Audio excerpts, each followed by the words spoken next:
between stimulus and response, there's a space. And in that space is our power to choose our response. Yes. And in our response lies our growth and freedom. And that's what really Ishmael did, right? He was able to take his circumstances and say, no, I'm going to make a new choice about how I'm going to show up.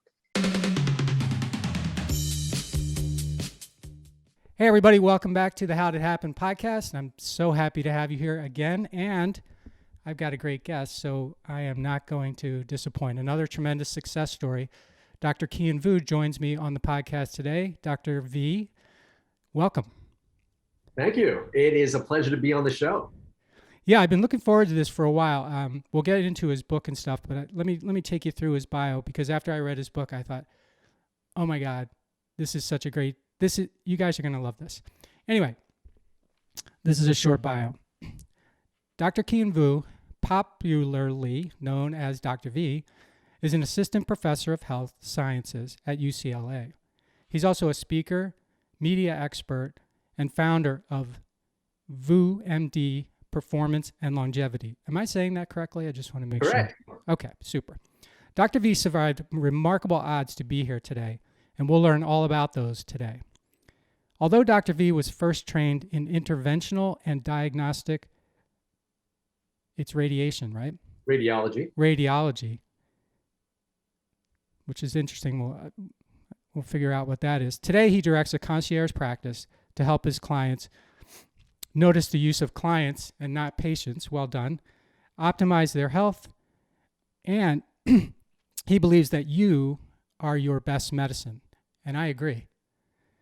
Dr. V is the author of Thrive State, your blueprint for optimal health, longevity, and peak performance. He's also the host of the Thrive State podcast, a popular TEDx speaker, and a self-described goofball who loves to laugh. You can follow Dr. V on Instagram at Kien, KIENVUUMD,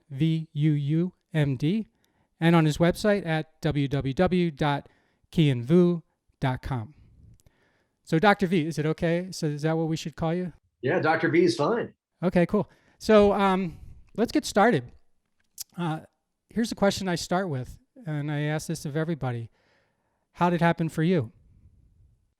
About 5 years ago, I remember one morning looking myself in the mirror, and I didn't like the man I'd become. Where was I at this point? I was the chief of interventional radiology at my hospital. I was asked to speak of the advances in interventional radiology all around the world. I have, bought my dream house. I had my dream car. And you would maybe ask right now, why would I look into the mirror and not like the person I'd become? Well, just a few months before that moment, I had shoulder surgery, and I wasn't sure if I was able to actually do some of the procedures or do my career at all. So there was that happened. I had lost a close uncle to cancer. A person I thought I was going to marry left me for another man.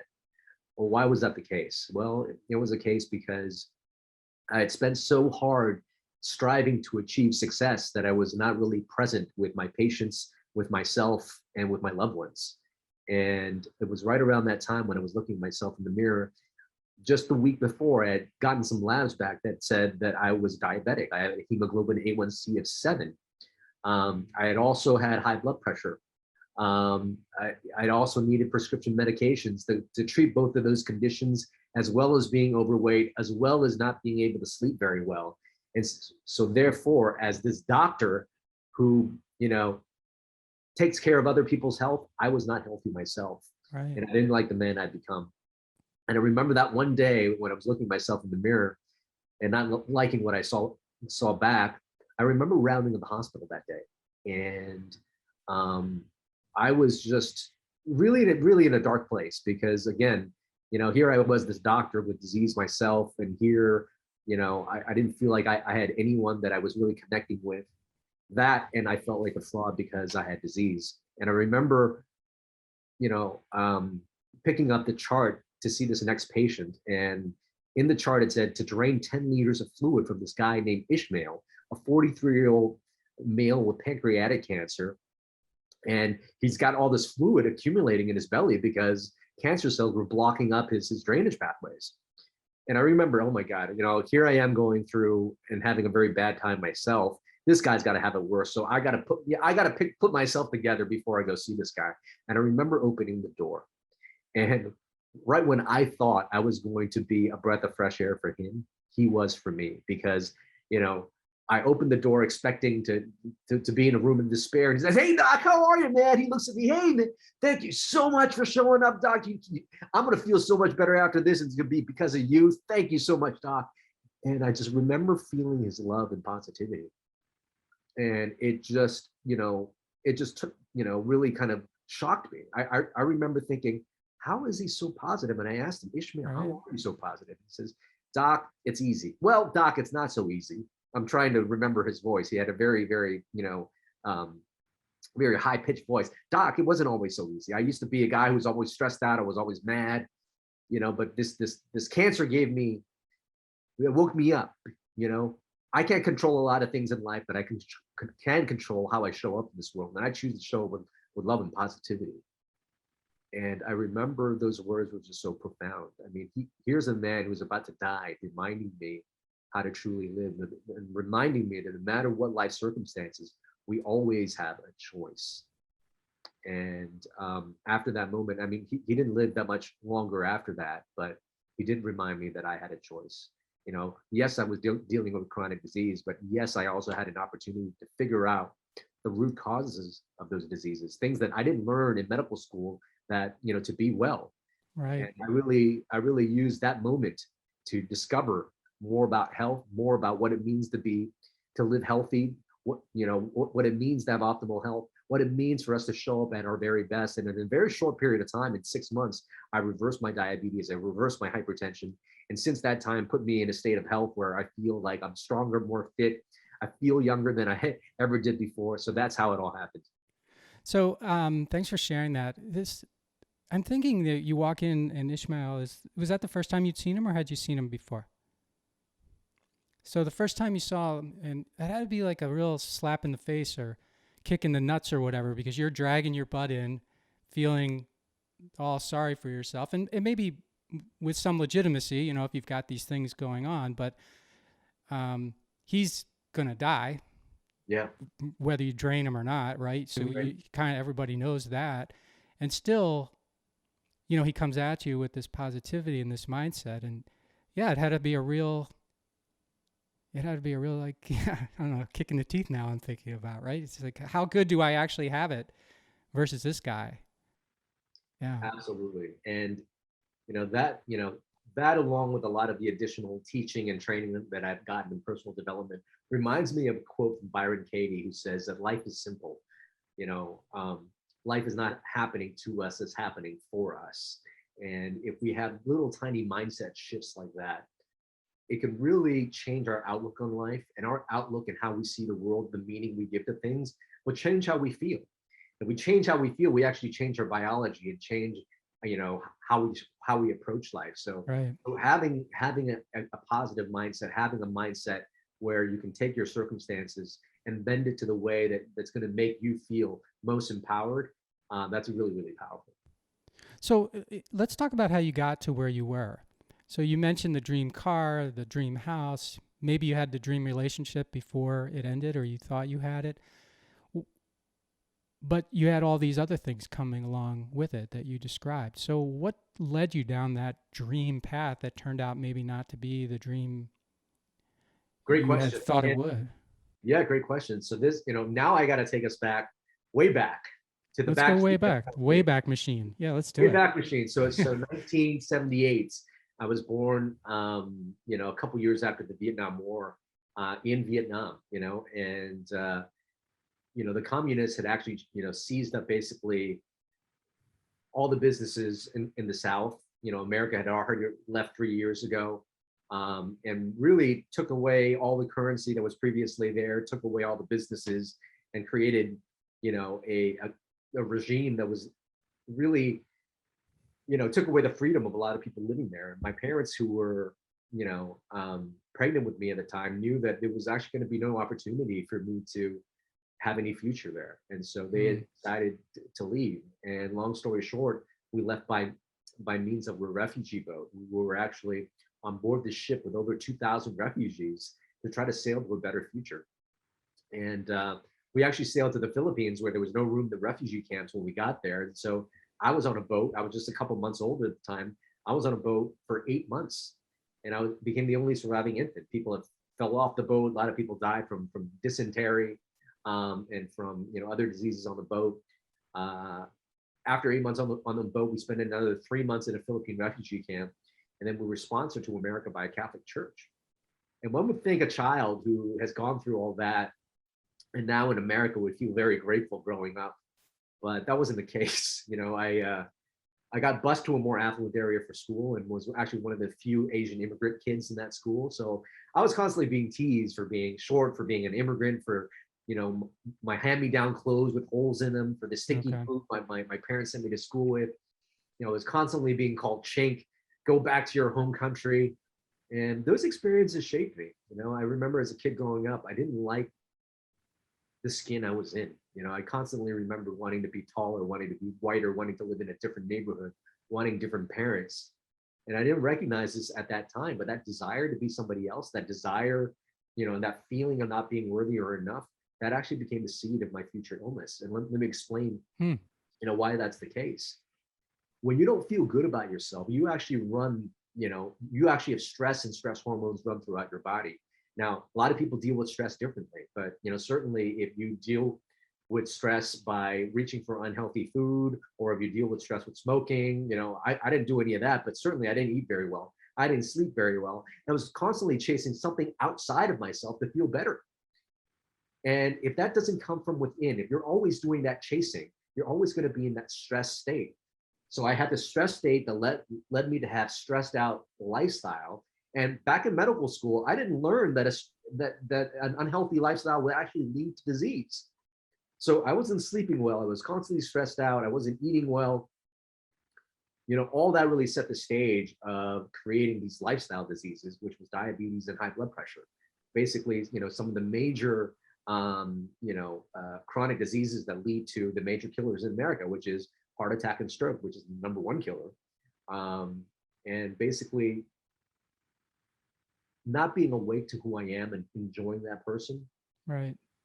And the subsequent habits from living that life set me up for disease. And it wasn't until I took a step back and really, really tried to understand health and understand the life I was living. And until I got to the point where I accepted and I loved myself, and I knew that I would try to figure this thing out, in a very, very short period of time, I was able to reverse those things at that point. Well, first of all, congratulations. Second of all, such a great message. All for like all mankind, but particularly now where it's so easy to measure yourself against someone else because everyone else is right there. They're within, they're right on your device. Anytime, anywhere, any place in the world, you can look up somebody and measure yourself against that person. And normally you're not measuring against people that you feel you're better than. You're always measuring against people you feel like you're inadequate to for some reason. Well, how did you, let me ask about your parents now. Were your parents physicians as well, or were pharmacists? So they were pharmacists in Vietnam, and when they came to the States, they had to take some courses and then got recertified here in the States. But that wasn't until I was like 8 or 10 years old. So it took them some time to get recertified in the States. And you mentioned this 8-month journey on a ship going nowhere, and you mentioned you were the only child to survive. But what about your parents? How did they survive that? And were there any siblings with you? Yeah. So my my parents had siblings that left earlier on a different boat, so they were able to get out of Vietnam earlier on, and they got planes to the state a lot sooner than we did. There were a lot of friends that my parents were on the boat with, and certainly we made a lot of friends. Apparently, where I was downstairs on the boat, right next to the restroom. So every time somebody needed to use the restroom, they would walk over our family to get there. Okay. You would see a little baby there. So I became very, very famous on that boat. Now I was the firstborn child to my parents, and I have 2 more siblings, 2 younger ones that were born in the States. Okay. And when you got here, were you able to, I know you mentioned that the Catholic Church had helped you. Were you able to meet up with other family members? You went right to Los Angeles Yeah, we went right to Los Angeles, and we were, placed in the small sort of studio apartment, I believe, in Hollywood. And then my grandfather ended up being an apartment manager to this multiplex. So very old apartment. I think there were maybe 30 units or something like that. And then, our families occupied probably about 8 or 10 units in that apartment complex. Okay. So, I lived not too far from my aunts and my uncles. And I remember, having meals where my grandmother would cook for like 20, 25 people. And that's why I ended up, eating really fast sometimes too, because you had to get there early. Otherwise you lose out. Yeah, right. Too slow. Yeah, right. No go, something like that. Hey, so you going to this high school that you mentioned, this affluent area, was that an opportunity that came along because your parents went after it for you, Dr. V, or was that something that happened some other way? Yeah, so I don't know if they pushed it or not. I believe that what happened was I ended up, I grew up in Chinatown, LA, which is a poor immigrant neighborhood, and there's a small school there called Castellar, and where there was a lot of other Asian immigrant kids, and my teachers just thought I was particularly gifted, so they actually had me take an IQ test, and I tested, my IQ tested very, very high. And because of that, I got, into what was called a highly gifted magnet, a program that my local school didn't have, which got me an opportunity to get bused away. So I believe my teachers was actually, something that pushed for that. And after I tested that, that was something my parents, started to push for thereafter. Hey, Kien, this is highly gifted. You should test these two other kids as well. Yeah. Okay. And did they get there as well? They were both gifted, so they were slightly. No, I don't mean to. Yeah, they were gifted, so they got bust out as well. Okay. And you described earlier when you were answering the how did it happen question about, what, or maybe it was the dream question about, wanting to be more white, wanting to be taller, wanting to be all of these things that you didn't feel you were. But yet you, as I understand it, you became the valedictorian at your high school, gave the commencement speech at your graduation, and then, eventually ended up in medical school. So I'm thinking, if I'm on the other end of that, so I'm this affluent kid, and here comes this kid from Chinatown via Philippines, via Vietnam, and all of a sudden, he's the valedictorian of my class. I'm thinking to myself, I'd be a little impressed, right? Did you feel that way, or how did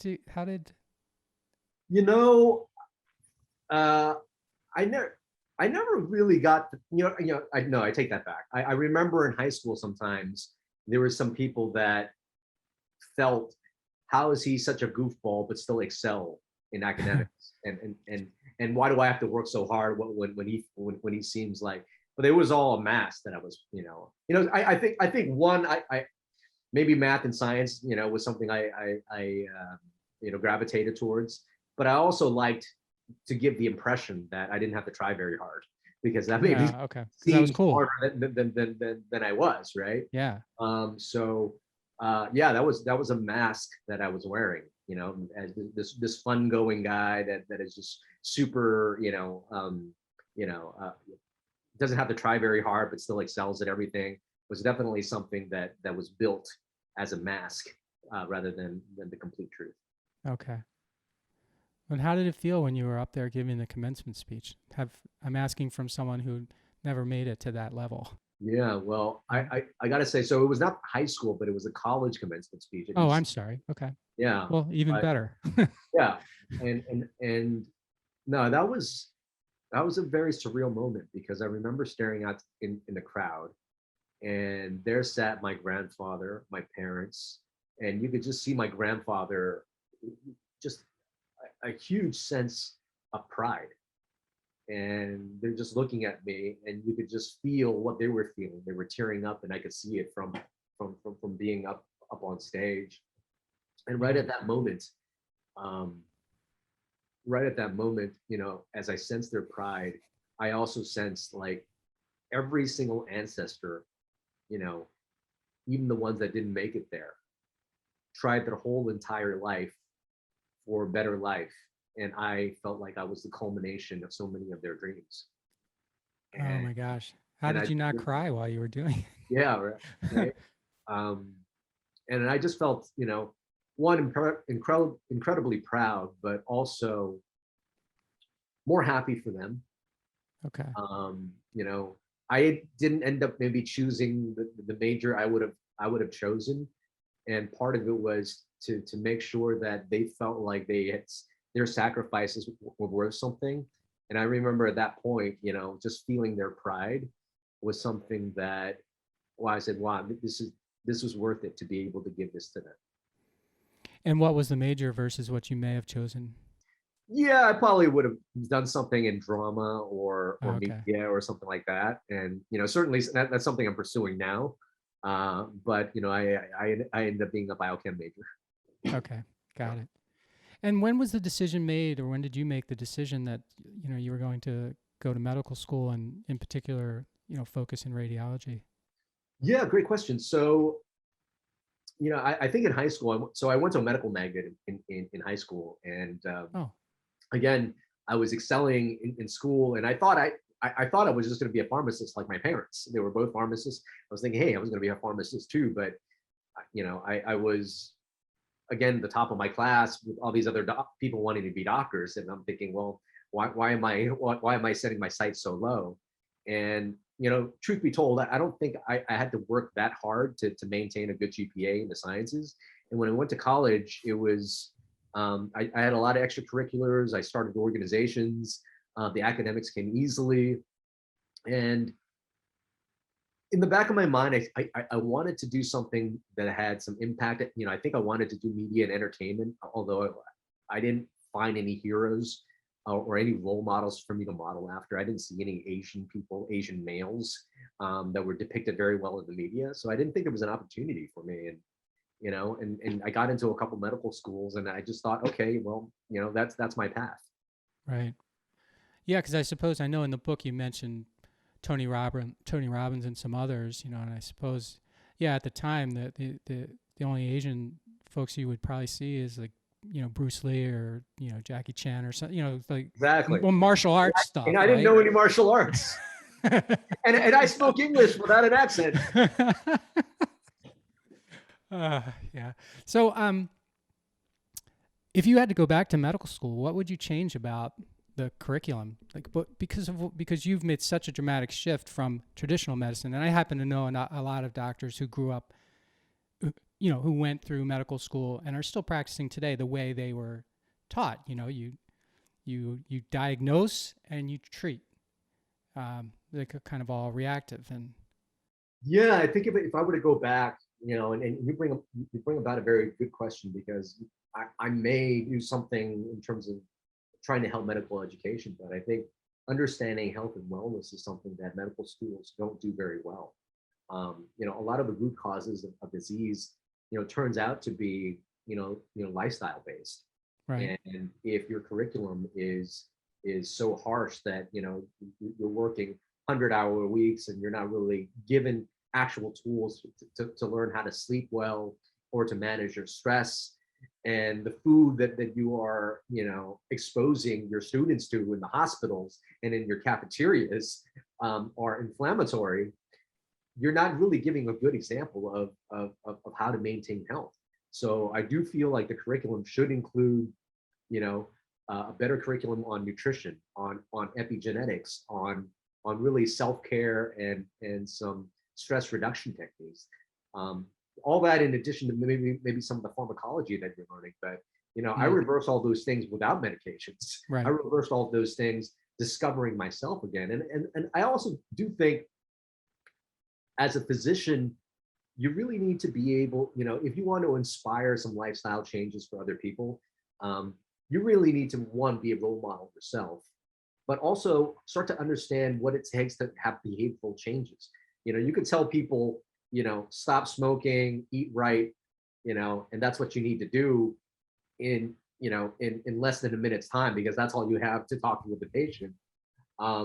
and they're gonna walk out of there, not do the changes, beat themselves up for not doing the changes, when you didn't really do a good job trying to maybe understand what their desires are, understand how to leverage, the change in them. And Right. for me right now, when I work with my concierge clients, I do that. I take them through a process where, it's called the hero prescription. Stands for hunger, which is what is your why, or who is your why? Because you need to be able to leverage those things. We tend to do more for other people and for organizations and for causes more than we are ourselves. So understanding that is really important. And then secondly, can we see ourselves as this next version that has more energy, has more vitality? Can we create a vision for somebody else that's possible for them? And that's part of what I do when I work with my concierge clients now as well. Yeah, and that's what really got my attention. Because, well, one, this got my attention. There are very few docs like you who get into what I'll call the system, and then decide that they're going to get out of the system, because the system is very, it's got a very strong magnetic force to it. Income, reputation, education, all of that stuff is very, it's hard to break free from, right? It's very, very hard to break free from. I mean, you broke free from it. The other thing was that when I read your story that you described, and I know there's a lot more to it that we'll get to, but it reminded me of not exactly, it's never exactly, but similar to mine. So I started a company when I was 26, and by the time I sold it, I was 49. Okay, so like 22 years, 23 years. And I never, I worked out and I did all of these things, but I never noticed over time that I gained about 30 pounds, right? Because it happens slowly, and no one's saying, hey, dude, you're getting a little fat, because it's even slow for them, and nobody maybe saw you or knew you when you were lower. And all these other things are happening, little pain, all the stuff you say, oh, it's just getting old. That's kind of what happens to you. And a friend of mine, he lost like 20 pounds. And I was like, what are you doing? And he told me about going to this Dr. Sean O'Mara, who I had on my show, who's he does similar work to what you do. But anyway, he introduced me to this whole concept of visceral fat. And I got total body scan, and he's, I have visceral fat all over me, So I'm thinking I look like your picture, your before picture in your book. You're heavy, but you can tell you've been at the gym, right? So a lot of times you get fooled by, oh, it's just, this is what I would tell myself. I'm just getting bigger. I'm getting bigger, adding more muscle, which wasn't the case. I had this visceral fat, a decent amount of it. And which is fat inside of you. It's fat you can't see. It's not fat that hangs over your belt and that kind of thing. And I started making changes very reluctantly, by the way, like you describe in your book. And so and I was able to lose, 30 pounds, and all of my markers and everything that we'll talk about got better. So as I was reading your story, I was just really, it validated mine, and it also validated my belief, as you say, that you are your best medicine. You can do a lot of things to change who you are if you want to, but as you mentioned, you can't just tell somebody, hey, stop doing that and start doing this, because that's not the way habits change, right? And everything about our life is the result of a habit, either a good habit or a not so good habit. Would you agree with that? Absolutely. I mean, I talk about in my book the concept of the bioenergetic state, or the Yeah. strong state. That is just a compilation of our habits. I mean, our health is basically our health habits all tied together. And if you're overweight, that's because you've got habits that lead you there. And so if you've got certain results in your life, you've got them, due to the habits that you have that give you those results. You want different results, those habits have to change. Right. But it's hard, because so many of us, first of all, don't want to believe that the habits we have are causing us to be something we don't want to be, right? We think, oh, every habit I have is supporting who I want to be. And it's I know that it was very hard for me to accept, cutting down on carbs and to accept that I was fat and or overfed, I think is what you use in your book.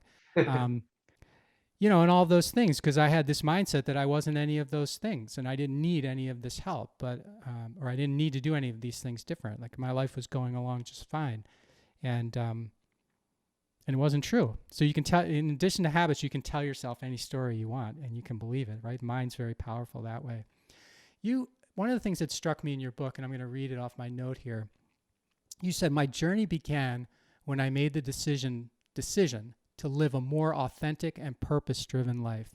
And I'm wondering if you would share with us what you mean by that, because as I listened to your story, particularly on the education side, you appear to have lived, you appear to have been living a purpose-driven life. But this came after all of that, where you made that statement.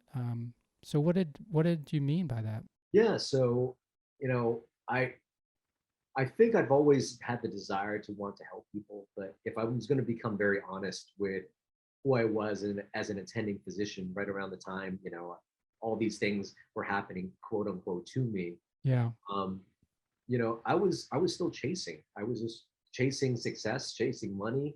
The Dalai Lama has a very famous quote I put in my book, or at least it was attributed to him when he was asked what he found most interesting about humanity. He said, man, because he would sacrifice his health in order to make money and then sacrifice his money to recuperate his health. Right. And so many people share that story because if you're thinking that your worth is something outside of you that you always need to strive for, you will never feel that sense of completeness or peace that you have inside.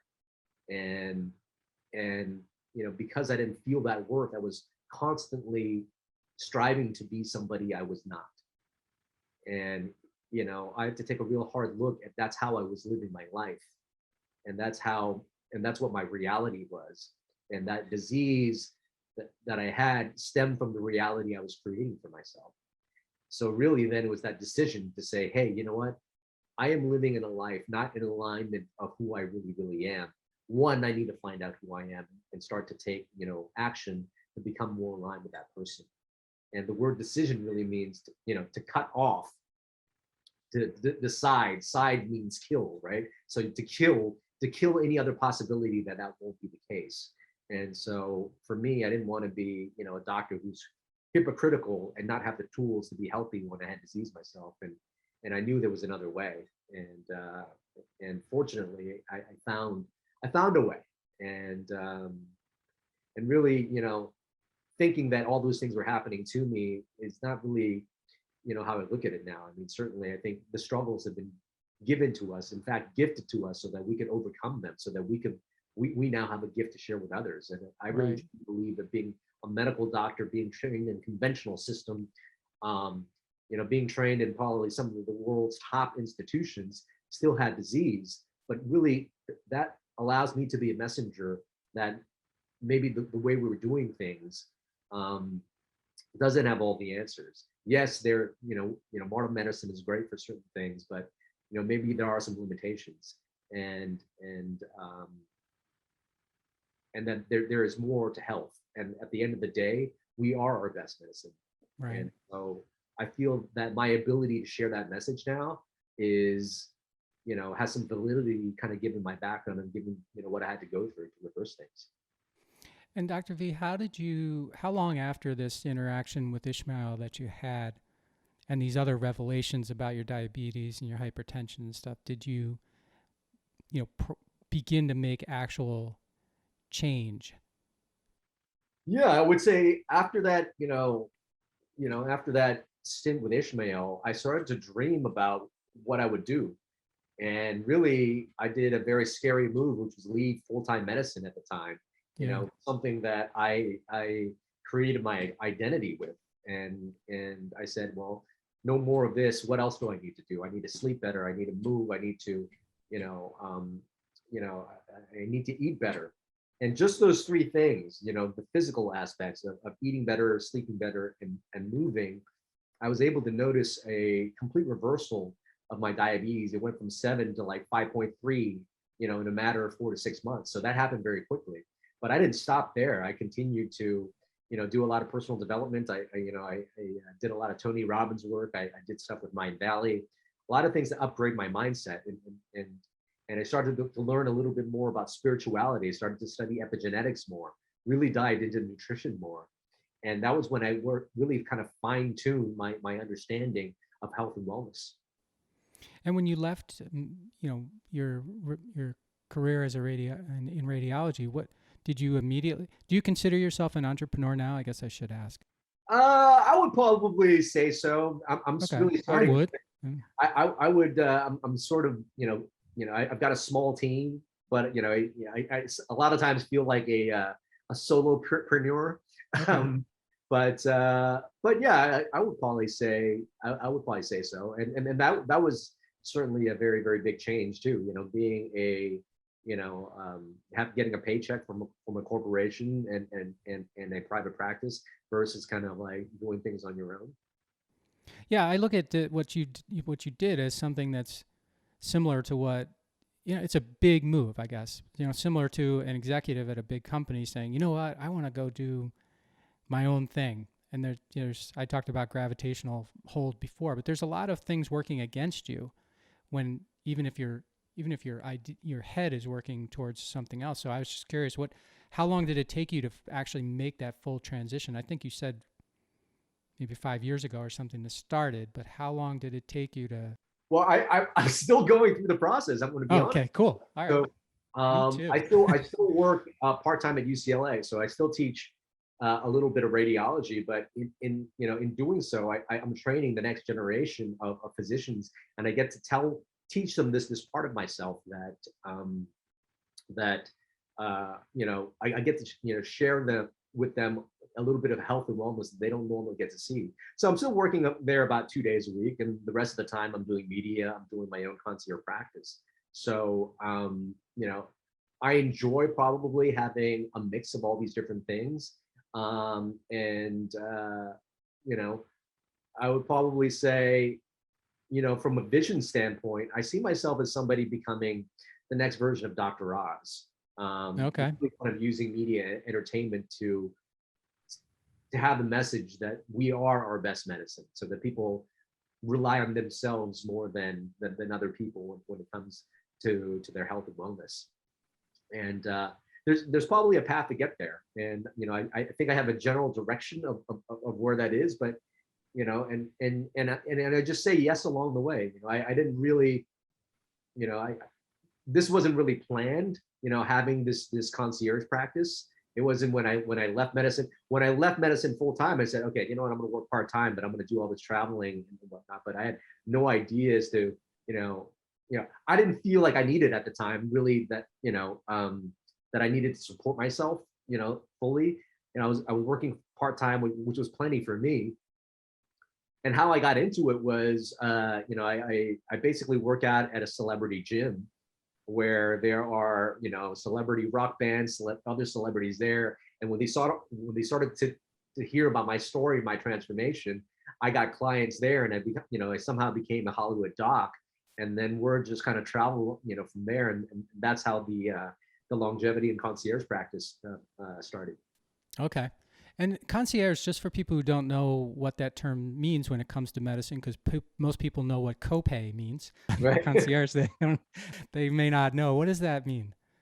Well, it's probably different, wherever it's practiced, but typically concierge medicine does not take any insurance, but you've got probably a more catered experience with the physician. So I don't keep many clients myself. I like to work in my sweet spot range from anywhere from 20 one-on-one type clients, and work with a lot of people remotely, and then do a lot of group sessions as well. But one-on-one clients, I keep that very, very, very small, so that I can give them quite an experience. And it may be going to their homes to do the initial checkup. It might be accompanying them to a specialist appointment. And concierge looks different, depending on who's actually providing the service. Sure. And let's go, if you don't mind, let's take us through, the B's. Sure. if you don't mind, because this is sort of the strategy that you use, as I understand it, and what's in Thrive State, what gets you to Thrive State, I suppose. So yeah, let's go through that so that people have an understanding of how you bring your mindset, or well, mindset's one of them, but how you bring your ideal, um, you know, your ideal self message to people so that they actually can achieve it. Okay, great question. So the concept of the B's, it stands for bioenergetic elements. And let me explain what the bioenergetic state is, so that we know what the bioenergetic elements is.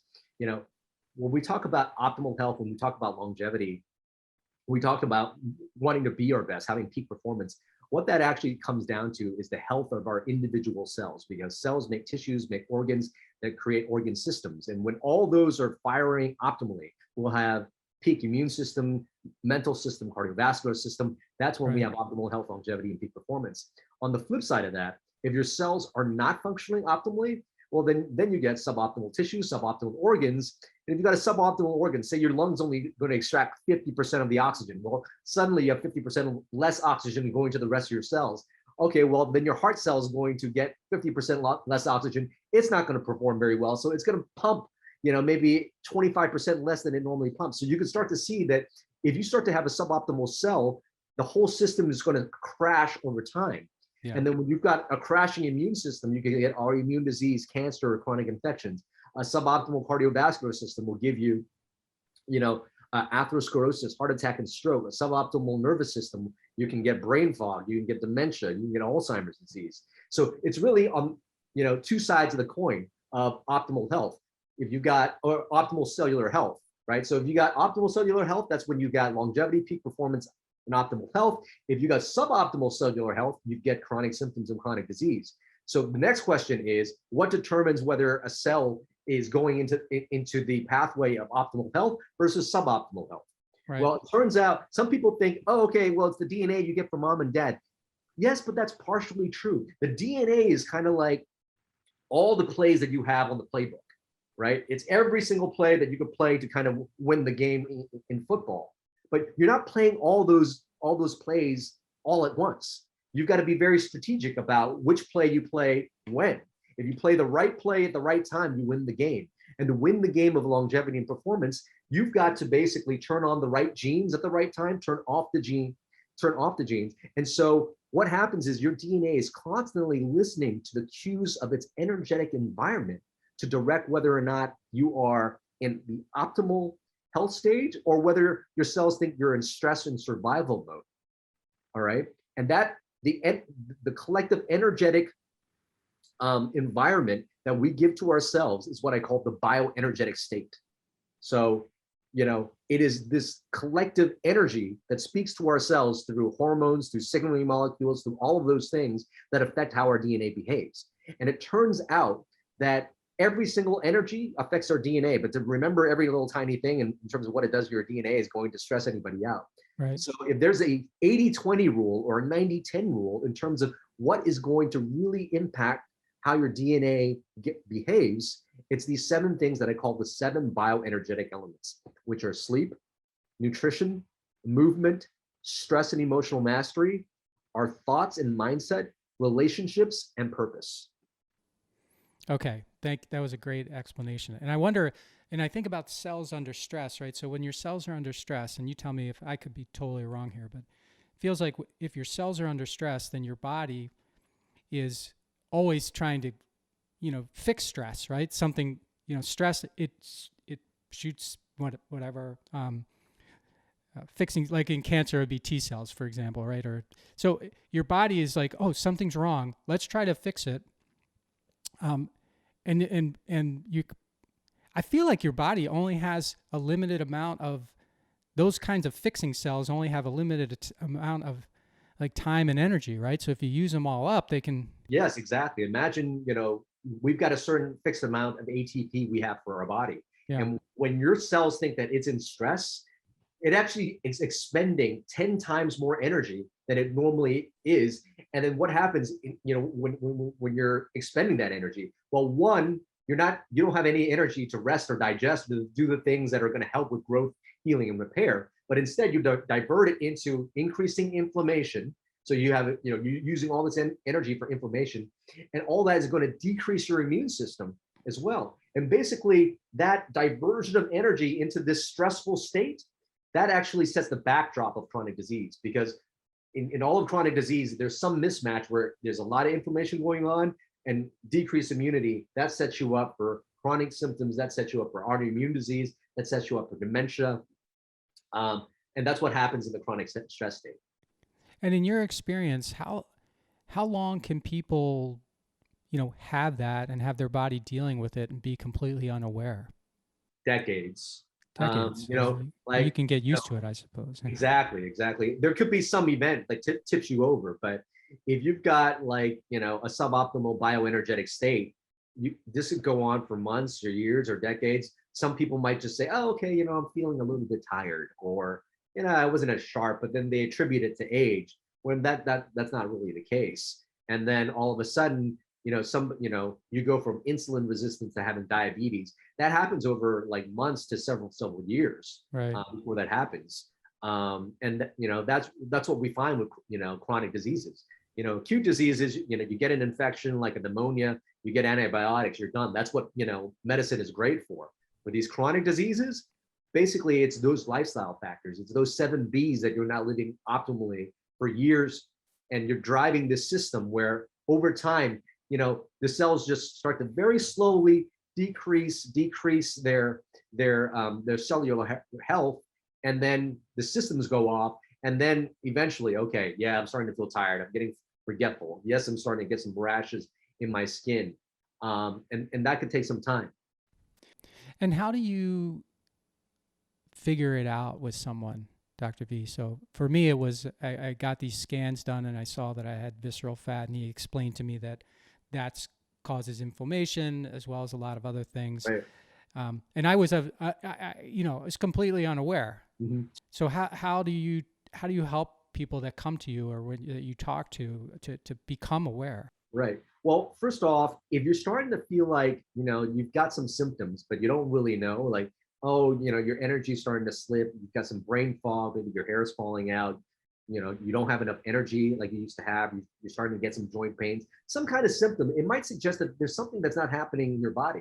You don't necessarily need to have, like a DEXA scan or an MRI or a CT to know that you've got some visceral fat too. Well, maybe somebody who's not very trained, but I could look at somebody and say, okay, well, he's not fat, but yeah, I could kind of see he's got a little pooch around the belly, right? So symptoms will having some kind of symptom is a clue that something might not be right. And then certainly if you do a scan at that point, or then you start to dig in deeper and you start to do some labs, then it will probably suggest you got early metabolic syndrome, you've got some inflammatory markers that are elevated. But you asked what my approach is. Well, my approach really is, when people come in, I have them go through what's called the HERO prescription, HERO. H again stands for hunger, which means really know their why. Why do they want to change right now? Is it for them? Is it for their children? And really kind of leverage that. E is for energy, which stands for the bioenergetic state. So I do a complete assessment as to where they are in each one of those 7 categories we talked about. Okay. Because if that's off, that's going to throw their biology off. R again is reclamation, is reclaiming their identity, getting them to install new habits in their life. And then finally, O is the optimization part, which is the stuff that I learned from, studying anti-aging medicines, is kind of looking at their labs. I'm like, okay, well, are your hormone levels low now that you got some, aging issues, and, are your nutrient levels low, and do we need to replace them or optimize them? And I get them on that program. And that's proven to be very, very successful when you come at it at that approach. So if we walk through the 7 B's again, could you just give us like I know everybody's different. Quick tips on each one? Yeah, quick tips on each one. Yeah. So So when you read the book, get the book certainly at thrivestatebook.com. We're going to go over, it's going to be a lot more comprehensive. And I also got an online course that's even deeper than that. So you could check that out on my website. But if I were to go to each one, sleep, what are some things that we can do with sleep? Well, I would probably say the most important thing, try to get 7 to 9 hours. And if you go to sleep at the same time and wake up at the same time every single day, Yep. that's going to be a game changer, because that's going to keep your circadian rhythm normal. Your circadian rhythm, which is your biological clock, actually, it's important for that to be normal and regular for your hormones to function normally as well. So that's for sleep. For nutrition, I would probably say get rid of the sugar and the processed foods. Eat foods as close to what they were naturally made to come with. So minimally processed. Try to eat organic if you could afford it. And then if you do eat meats, try to have them sustainably raised, pasture raised, grass fed, grass finished. That's for that's for nutrition.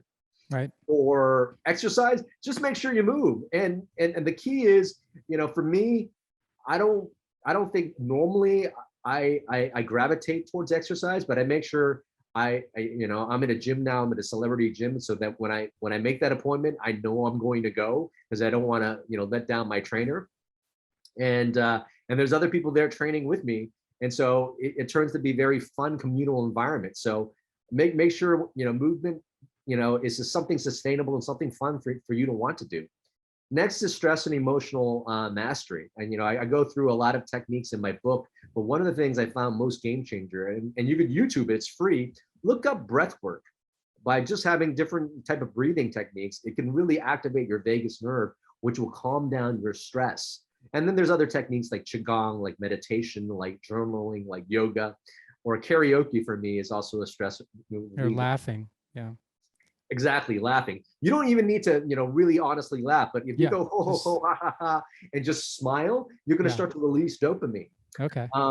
The next thing is our thoughts and mindset. And I think the most important thing here is to remember not to believe all your thoughts. We've got a negative thought bias, and our brain does that to kind of keep us safe. And we always, think of the most negative things that can come about. And if you could start to recognize that, okay, this was built in there to keep me safe and not really built in here for me to have my highest good, you can start to say, okay, well, there's that negative thought. I don't need to believe it. And what would I need to focus on now to change that? And the more you kind of get used to, hey, those thoughts aren't necessarily mine, I could start thinking something else. That's going to be a game changer. Relationships, make sure we foster good relationships, whatever we need to do, whether it be call a friend, or connect more, or hang out in groups. That's what we need to do. Relationships that aren't going well in our lives, can we start to ask ourselves, what's our part? Can we start to shift where that's going? And if there's a toxic relationship in our life where we can't seem to make any headway on, maybe we need to let that go, because those toxic relationships will change the way we feel, and we start to feel very drained and energy depleted. Our biology changes as well. And finally, purpose. This is really about just sort of remembering the things that bring you joy, remembering the things that light you up. And when you can start to do some of those things that bring you your joy, well, that's your natural passion. That's who you are authentically. And if you could just share you and the things that you love with other people, that's purpose. That's when you're giving yourself to other people. That's what purpose really is. So, I mean, remembering the things that bring you joy and sharing your joy with other people is purpose. So that's in a quick nutshell, some quick tips for the 7 Bs. Okay, cool. So let me follow up on a couple of them, because I've got some questions. So the nutrition or food. First, I want to understand how you think about supplements and how you want people thinking about supplements. Sure. Well, one, I love to be able to say people don't need them, but that's not true anymore, because unfortunately, back when we were cavemen, where all the food that we had had a lot of nutrients, and we're eating all sorts of different foods, supplementation was less important. Unfortunately, now we've got environmental toxins that that increase our reactive oxygen species and free radicals that we need to get rid of. Our soils are becoming nutrient depleted, so there aren't the same amount of nutrients in the food that we eat today as we used to. People aren't moving, and people aren't spending time in the sun that is a natural source of vitamin D production. So I would probably say over 90% of of Americans are nutrient depleted in one or more nutrients that are out there. So, you know, I would think supplementation is something that's important for everybody to do. Now, you know, if I weren't looking at your labs for anybody who is just considering supplementation, I would probably say this is a very basic regimen to consider. One, just consider a very good multivitamin. Two, make sure that you take adequate amounts of omega-3s or fish oil. I would recommend anywhere from 2 to 4 grams a day.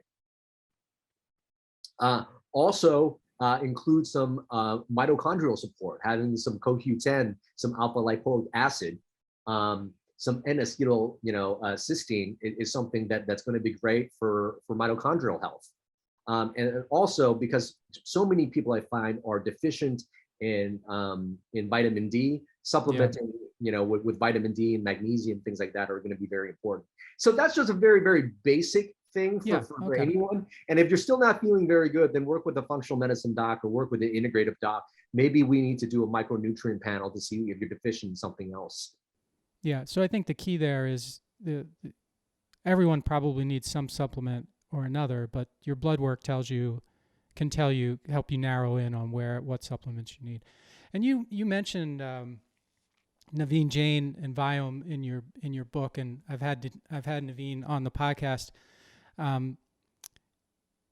So let's talk about food and gut, right? So that's what VuuMD is a company that tests your gut bacteria, and more than that, they're actually designing supplements that are specific for you and your gut health.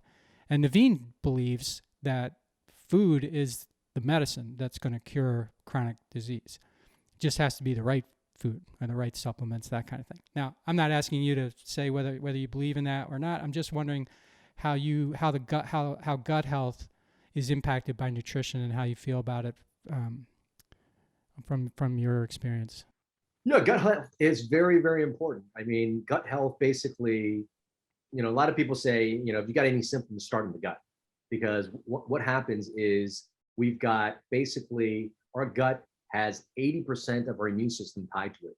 And so when your gut is not very healthy, and there's basically a one cell lining kind of protecting everything that you eat inside from your body.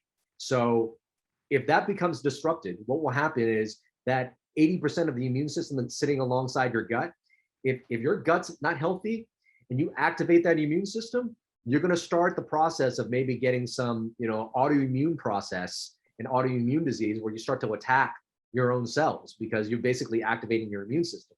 Also, if your gut's not doing very well, the stuff that you're eating could start to leak into your own bloodstream. So you can get bacteria leaked in there, bacterial cell wall that gets leaked in there, and that could start a inflammatory response, process in your body as well. Yeah, so, you're poisoning yourself. Exactly. Yeah. So your gut health is so important for those reasons. There's also the gut-brain axis, like, the bacteria in your gut can potentially affect how you feel as well and your cravings. So your gut health is absolutely very, very important for actual health. And so if you happen to have some GI symptoms, it's probably a good idea to get your stool tested. But even if you're, have some, symptoms that you don't think is gut related, like a rash or like some joint pains, it still might not be a bad idea to test out your gut to see, if you've got something called dysbiosis, which is more bad bacteria than good bacteria in your gut. Okay. And let me ask you about mindset too, because that's thrown around, ubiquitously. It's everywhere. Everybody's talking about mindset. How are you thinking about changing mindset? How do you help people think differently and believe that more than think differently, believe differently? Well, I think, letting people understand that if they could really start to understand that their thoughts are not theirs, that's a very, very big step. And if they could start to understand that throughout all of our lives, we've got different experiences, whether it come from media, whether it come from our parents, whether it comes from, trauma of some sorts, we all get programmed, a certain way of thinking. And if we could start to see the programming, see that, it's part of our thinking, isn't something that we had control over before. And if we could see that as something separate, that then gives us power to go, oh my God, that is just a pattern. And if that's just a pattern, I can maybe start to squeeze in some new patterns. So that's the number one thing, is having that awareness, but just having the awareness alone doesn't mean, oh, okay, I'm going to feel great all the time. But now, now if I start to feel crummy, I could be, okay, I do this process, that I started, from taking a quote from Viktor Frankl. And he says, between stimulus and response, there's a space. And in that space is our power to choose our response. Yes. And in our response lies our growth and freedom. And that's what really Ishmael did, right? He was able to take his circumstances and say, no, I'm going to make a new choice about how I'm going to show up. And this is how you can take any circumstance. And if you take 10 deep breaths in through your nose, out through your mouth, if you're starting to feel stress, if you're starting to feel anger, you take that 10 deep breaths, you're going to activate your vagus nerve, and you're going to, put yourself in the parasympathetic system a little bit. What that'll do is that'll decrease that charge. And in that space, basically what you did when you take those 10 breaths is give yourself a little space. And in that space, I say ACT, which stands for awareness, choice, and take action.